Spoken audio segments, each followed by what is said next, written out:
Real estate is booming here in the Tri-County region. Today, I talk one-on-one with Jared Jackson of Rainbow Road Real Estate for this edition of Quintin's Close-Ups. And if you haven't already, subscribe to my YouTube channel and like Quintin's Close-Ups on Facebook. Jared Jackson, welcome to Quintin's Close-Ups. Well, thank you so much. I appreciate your time, and it's a pleasure to be here. I appreciate it greatly. You are the owner and broker in charge at Rainbow Road Real Estate, which you have been since February of 2021, and your company is essentially under the umbrella of the Boulevard Company. Let me ask you this: what's new? What's now with the Rainbow Road Real Estate? Well, I just got to correct you really quick. We're not with the Boulevard Company anymore. We're actually a standalone brokerage now, okay. And have been since about February. Super excited about that. It was just kind of it was a thing that was always in the works, and it was a good time to do it.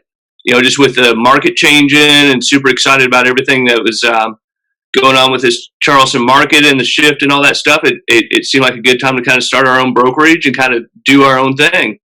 When did the shift happen in the Charleston market? When it really feels like it's about 2-3 months ago.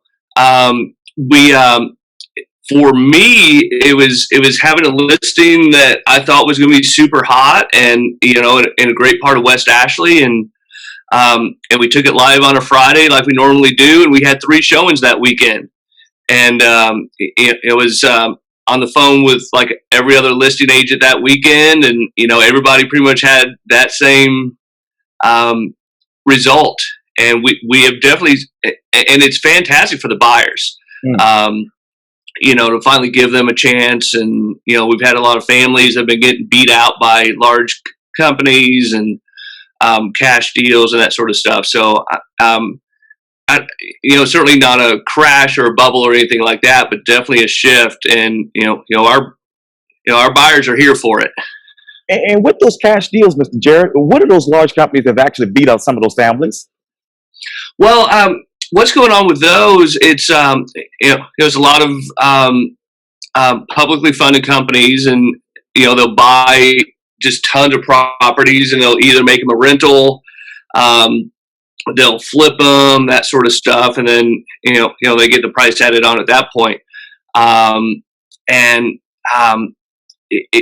I said, it's tough for families to compete against cash offers because there's no appraisal contingency, there's no repairs, that sort of stuff. So it's not that the companies are gone by any stretch. It's just that getting a little bit more inventory, and a lot of our buyers are coming back out of the woods. They had some fatigue over the years, and so as I said, we're really excited for our buyers right now. Just finally giving them a chance. We're finally getting to, play around with contracts, negotiate again, which we haven't been doing for a while. Wow. So how many contracts have you negotiated thus far? Well, about about the last 3 months, about every contract we're finally getting to negotiate again, instead of just, I would joke around, but I wasn't really joking that, we were like throwing in the naming rights for the next child, and, like whatever you wanted to get my buyer in this house. So as I said, it's a good time to be a buyer again. We're finally getting some closing costs paid by sellers. We're finally, we're finally getting to negotiate on price again. So as I said, it's good. We're starting to see the inventory creep back up. We'd like to see a lot more homes, but we are starting to see it creep back up though. So what are the closing costs currently? Well, closing costs, for a buyer, you're looking at like the loan origination fee, which hovers, maybe about 1% of the loan amount. You're looking at your prepaids, like your taxes, your homeowner's insurance. We typically, like a good ballpark for buyers is planning for about 3% of the sales price for your closing costs, and that's on top of your down payment. So if you're a first-time home buyer, going FHA, plan for about 3% for a down payment, and a lot of that depends on your credit. There's no just broadband amount.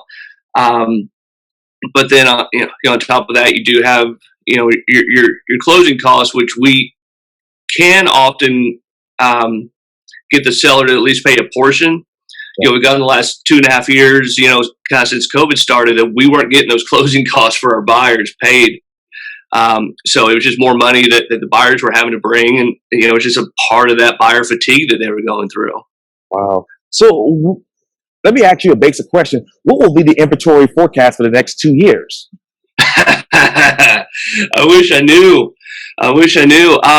So if you're looking head to head right now, we're actually, what are we? We're down about 4% in actual inventory. Wow. But volume's up. So and it's interesting because if you're looking at sales price and also rental price, if you run both of those numbers, you're looking at a 15% increase on both. And that's going straight up against last year to date. So they're both up the same amount. So it's still a good market for the sellers. But as far as inventory, I would love to be back in the position that we were 3, 4, 5 years ago, where we had $5,000 to $6,000 homes for sale at a given point. We're sitting like 2,300 right now, so we're still about half of what we're kind of used to. So I don't know what's going to take to get those inventory numbers up. I definitely think these interest rates going up, is going to help that. But it's just, the buyers are going to have to kind of move their bracket, and what they're wanting to buy. So what exactly do they want to buy, Mr. Jared? I'm sorry? What exactly do the buyers want to buy, particularly here in Charleston? It varies. There's a, like they say in cars, there's a seat for every butt. So I think most buyers just want something that they can get in easily and not have to put a lot of work into. It's not breaking their bank. I feel like, inflation and folks get real nervous about that sort of stuff, that they don't want to end up in a monthly payment that's just killing them, so they pretty much want everything that they can possibly get, and not break the bank. And that's where we come in as realtors. Like, we have to find that for them. And if it's on the market, if it's off the market, if we're door knocking for a buyer, just to find them something.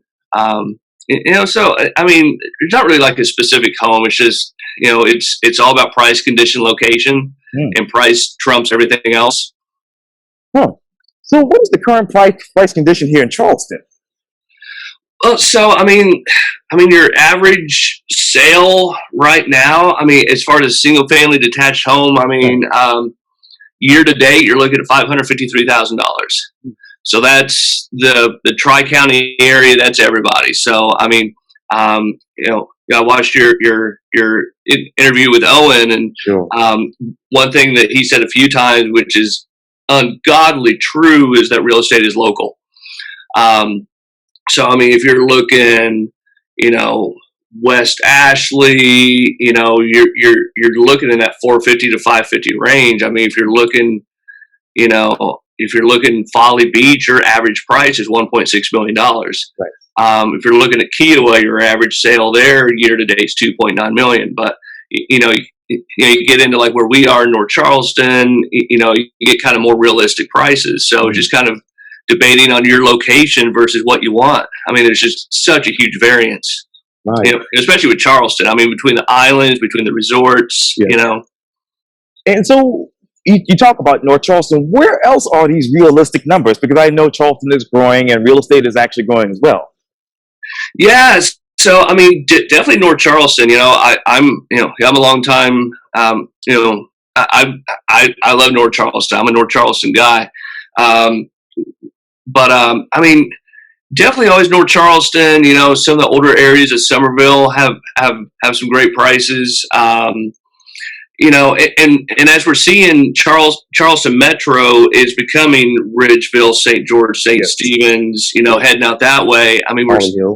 We're seeing some good prices out there. We're even seeing like the new construction guys are building homes at a reasonable,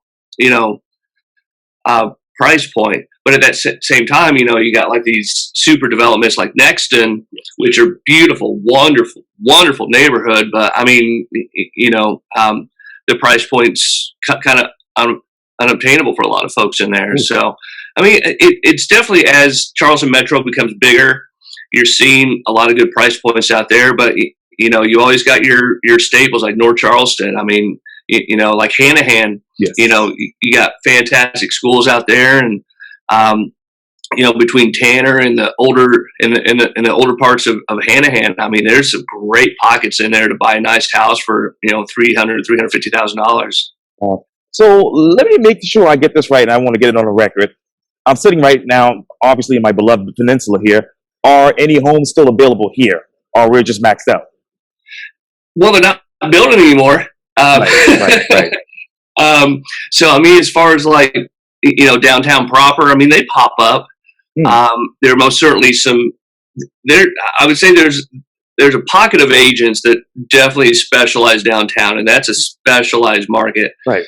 And I know that those cats are, they're at those city council meetings and they're at the ARB meetings. Yes. Oh yeah. They're very involved in that, and a lot of those end up getting traded outside the market. So we're not even aware of it.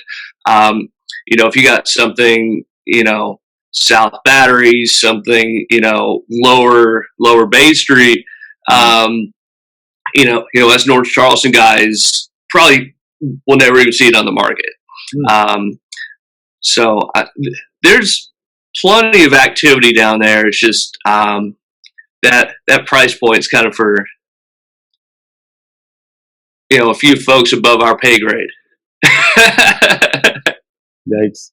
And going back, obviously, to the next scenario, and obviously people moving way out there in Dorchester County. I see it all the time when I'm traveling out of town.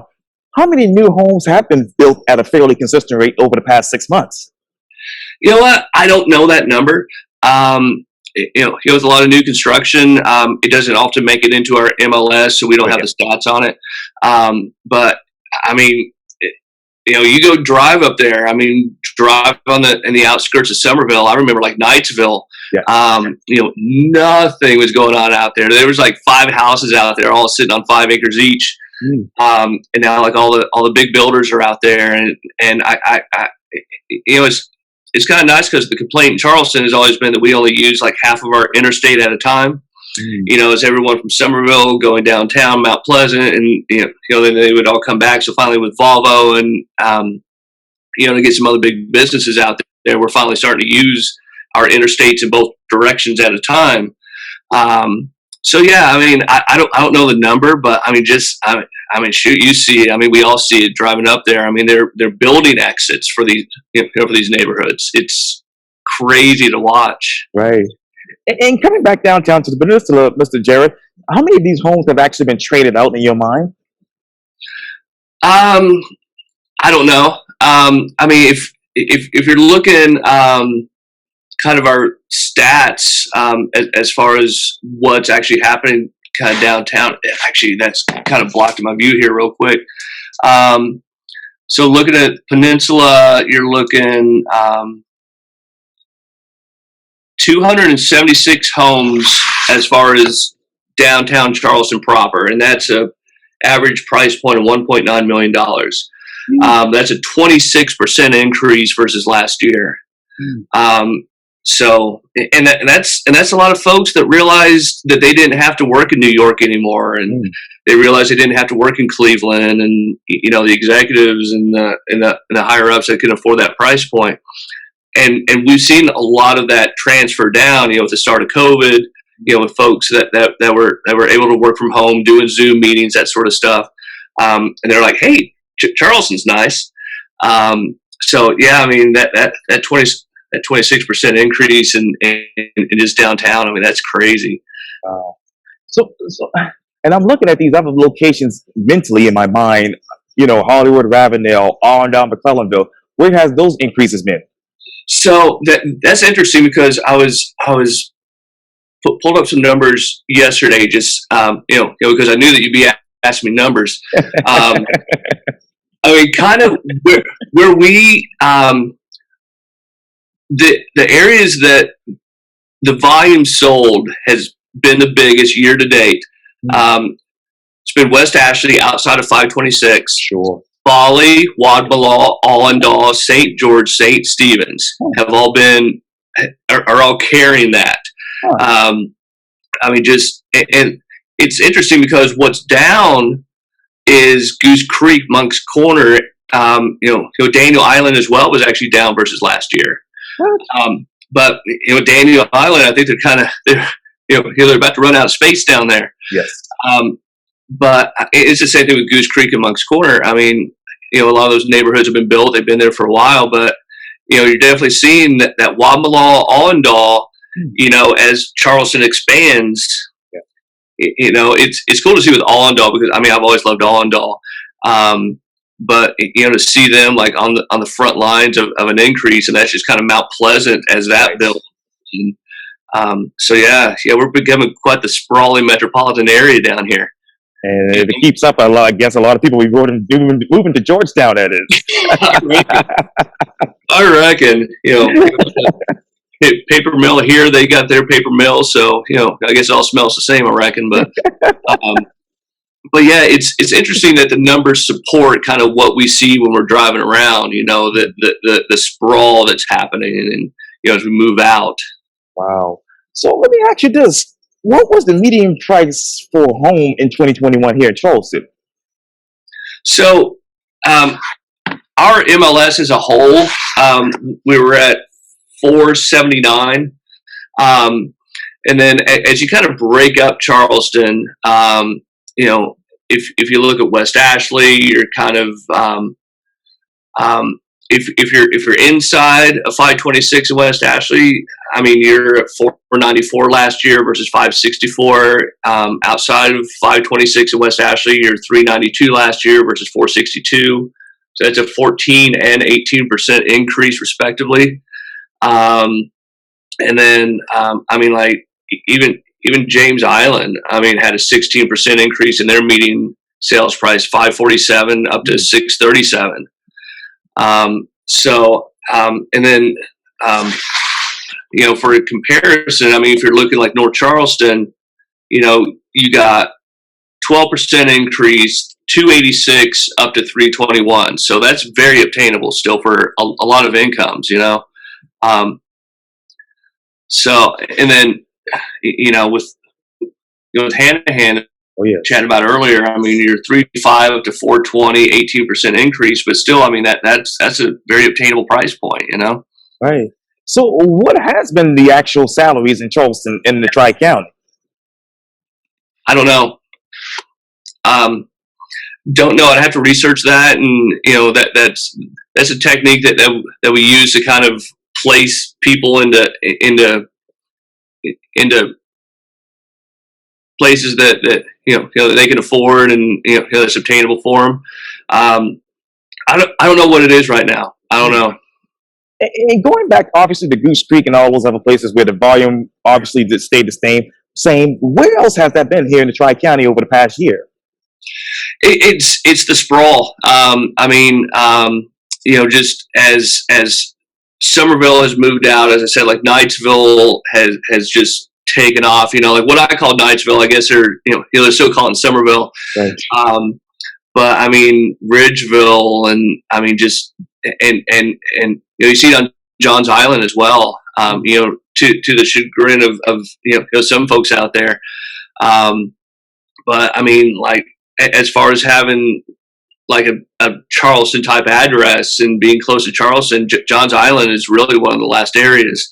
And there's going to be a lot of that's going to be dependent on if I-26 ever gets done, and what that's going to do to some people's property values. If that goes blowing through somebody's backyard or entire neighborhood or whatever. So, we're definitely seeing a big expansion on Johns Island as well. Like that's a hot little area as well, and we're seeing it in Hollywood too. Yes, seeing a lot out in Hollywood, and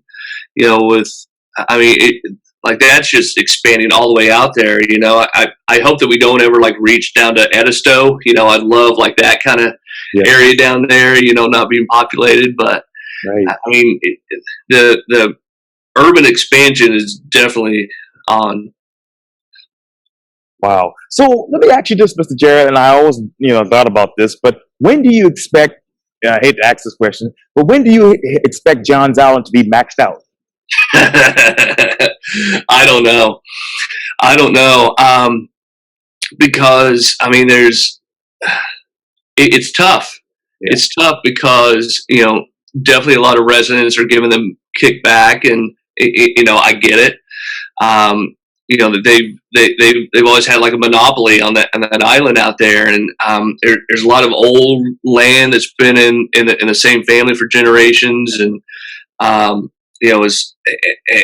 you can't drive those folks out, and kind of. I mean, I don't think it'll ever be maxed out. I think that there'll always be a piece of Johns Island that's Johns Island, that's that's old school Charleston, that's properly Southern. But I mean, as some of these folks frankly die off, and they've had these 20, 30 acres in their family for generations. When you have somebody like a Beezer, just any big builder that'll come up and give them $15 million for it. I mean, that's hard to pass it up. And that's kind of what I've seen. I mean, I just saw this beautiful tract of land in Hollywood.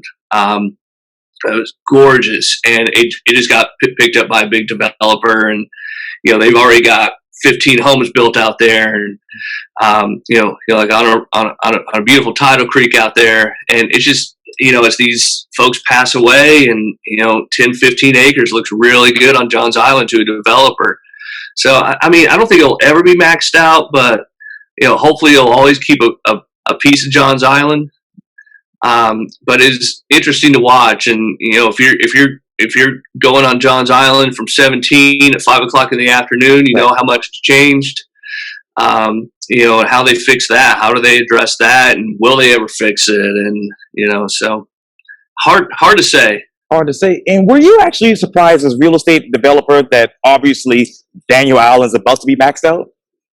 No, I mean, it had to at some point. I think the only question really with Daniel Island was, would they ever build on that land that they kind of set aside for the port? Right. Because that was the initial plan with Daniel Island, was it was going to be a port with some homes around it. Back in the 90s. So it's kind of look like it's starting to look like they're building on that land down there, and they're putting some beautiful homes down there. So I mean, I think that's really about all they have left to build on there. Is that lower tip, like down towards Drum Island. So I think they're about capped out. Like they got like some little barrier islands, like on the very edge. They're still putting in some real nice homes, but as far as like major development, I think they're close to being capped out. What other areas around the region are getting close to being capped out as well?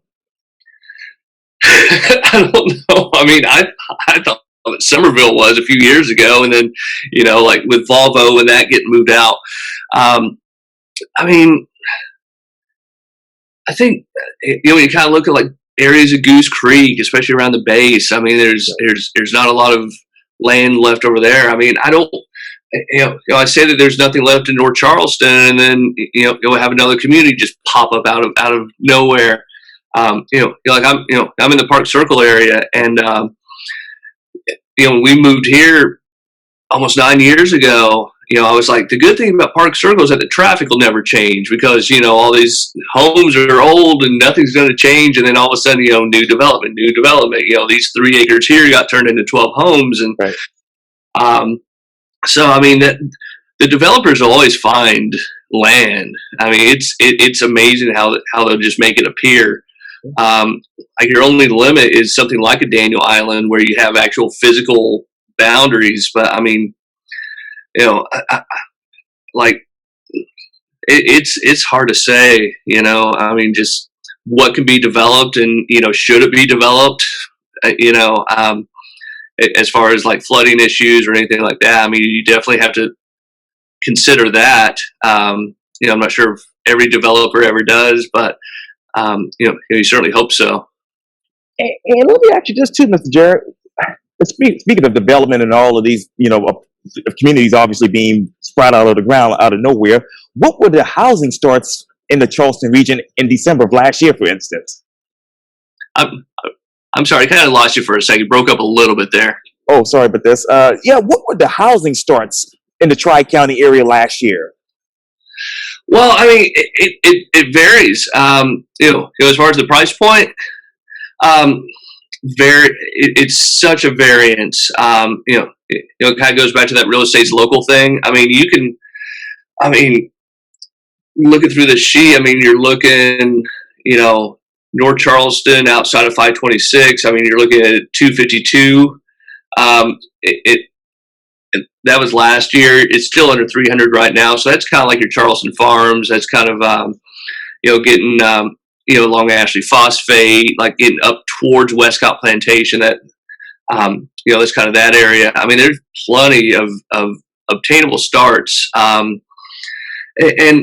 you kind of get to like some spots, kind of your Allendale, your McClellanvilles. There's still some good prices there. Anything that's really jamming right now, your West Ashleys, your Somervilles. I mean, they're just,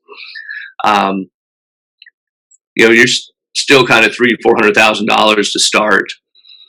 Where exactly is attainable housing in this region? Definitely North Charleston, definitely Hanahan. As I said, like the sales prices last year versus now, and rent last year versus now, they're both up 15%. So those kind of balance each other out. I mean, like I think rents right now. I mean, your average rent, and this is what makes it into the MLS. There's a lot of private landlords out there, but I mean, if you're looking, I got stats everywhere here for you, Quintin. You're looking at an average rent this year of over $2,200. Versus last year that was 1952. So, and you do have to consider, you got to look at Mount Pleasant, like South Mount Pleasant, especially. I mean, there's actually rentals in the old village down there. Oh, really? So their average rent is like over $10,000. You got Isle of Palms, where it kind of skews that number a little bit, where your average monthly rental is over 14 grand.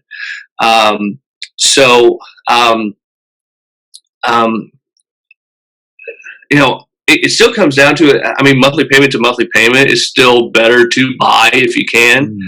And if there's like credit issues or anything like that, like I was, I got bored at the start of COVID, and I started to put out like my credit story onto Facebook, and kind of post divorce and destroying my credit, bankruptcy, selling a house on a short sale, and all that wacky sort of stuff. So I mean, if there's anyone that's getting pushed out of the rental market, that's like, because the average rent is more than what I'm paying for my mortgage, honestly, on two different houses.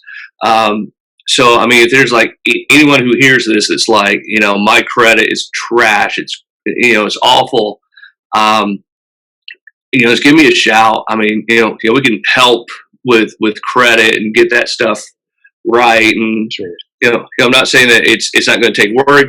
I'm not saying it's not going to take money, but I mean, when you're comparing, I mean, 15% increase in rent, you're not getting any of that back out of it, as a renter. So that's kind of my pitch right there. And that brings me to my next question, and it might be irrelevant, but how do you, Jared, as a realtor, help a client find their home of choice and not a home of their choice based on their loans? Well, that's the first step. Anyone who reaches out, the first step is always to get pre-approved with a lender. And we have a great lender that we partnered up with. And, anyone that comes to us, before we go and do the fun stuff and go look at houses and set up the show-ins and, play house hunter, that potential buyer does have to put in a little bit of work and fill out that loan application.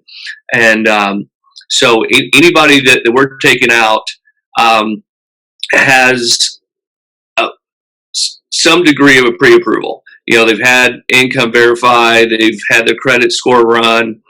Of course, like all the underwriting happens later, but we really need to set those expectations up early, right? We don't want to take out a buyer who said, they run Zillow or whatever, and they think they're qualified for a $450,000 house. Okay, well, let's go and look at $450,000 houses. At that point, I mean, if you're in Somerville, the door is pretty much open for you. And then you do the pre-approval and find out that they had, whatever. If they had defaulted on a student loan, God forbid, and like how that destroys your credit, and suddenly we're looking at $300,000 homes, and we've already looked at $450,000 homes, so everything at $300,000 is just awful to them. So it's setting that expectation up front, and that's not even my call to make. I mean, I totally defer that to our lender partner, and I trust them, and they tell me that a buyer's good to go for 425. Well, that's what we're going to look at. Yes, indeed. So how do you compare those rates with the client who you are actually helping find a home of their choice? How do we set the rates in that? Yes, sir. Compare those rates. Thankfully, I'm just a realtor, and we let the lenders do that. I don't try to practice what I don't know. It's illegal for me in the state of South Carolina to give lending advice. It's also illegal for me to practice law. I'm just here to sell homes. So as far as the rates, that it's so dependent on so many things. Their credit history, how much they can bring, if they're willing to buy down a rate, and even if we can get a seller to pay a portion of that rate buy down, which we're finally able to do again, a little bit. But yeah, I mean, that's just, it's for a realtor like myself, it's having good people around you and having that lender partner, and, that you can trust, and that I don't have to make that decision because that's not my expertise. You know what I mean?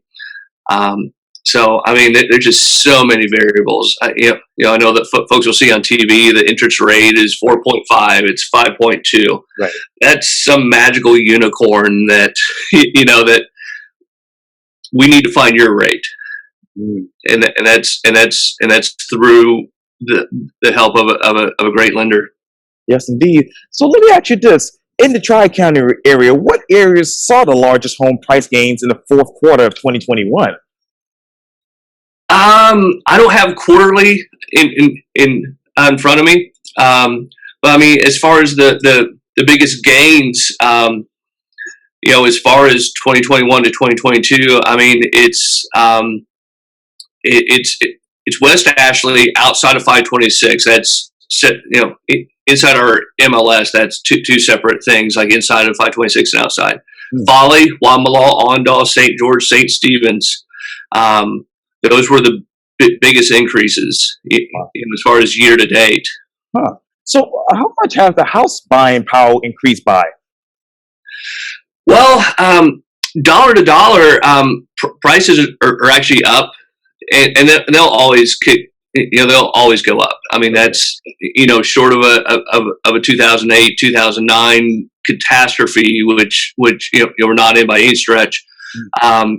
You're not going to see house prices go down. I mean, that's why so many millionaires and so many people who are not having to work a Monday through Friday job have done it through real estate. That's always your best investment. That's what we teach our agents. That's when I'm having coffee with anybody, it's like that's always your best investment. So really and truly, if you had $1,400 to spend last year a month versus $1,400 this year, I mean, you're probably buying less home just because the rates are up, prices are up. Yeah. But the good thing is right now is that you do have a little bit more inventory, and we're starting to see that inventory pick back up. So that should help the buying power. But I mean, you're still gonna always see that the price of real estate go up. That's why we love to make people homeowners, because it's your best investment. It'll always be your best investment. Yes. And so let me ask you this, Mr. Jared. Has the supply of existing homes dropped? It has actually. So the actual supply is down a little bit, So we're down 8% on listings, versus last year. But as far as we're down 11% on homes sold, but the volume's up because the prices have gone up. Right. So, and that's, you kind of pull out the magic ball or whatever, but a lot of that, is the interest rate. We spent a couple of years in COVID in magic land in the interest rates, and we were closing. I mean, I closed a VA loan at 1.9%. It's just unheard of, and we need to make sure that folks know how unusual that was, and we had to shut down the entire world's economy, to get those kind of rates. So kind of the 4 to 5% interest rate, I think there's a little bit of sticker shock right now. But folks just got real used to that real quick. Like cheap money is always addictive, right? So yeah, it's the actual numbers are down, but the volume's up. So it's kind of a yin and yang right now. And quickly, I know because Zoom was only giving me 2 minutes here, but what are the VA loans hovering around right now? VA loans, definitely a hover here, but kind of mid to high 4s, low 5s. Okay. If we're able to buy down a rate, if the buyer is able to bring more cash, buy down that rate, or if we're able to get a seller, to kind of help to buy down that rate, that helps tremendously, especially on a VA loan where they're not having to bring a down payment. So if they have extra cash, put it towards that rate. Wow. And how much people have actually buy down that rate so far? A lot Okay. of folks are doing it. If you have any extra money, if you can sell something out of your shed, if you have an extra car, get cash and buy down that rate for sure. It will definitely pay off in the long run. Jared Jackson, thank you so much for your time. And again, welcome to Quintin's Close-Ups. Thanks, Quintin. I appreciate it, buddy. You have a great day. Likewise.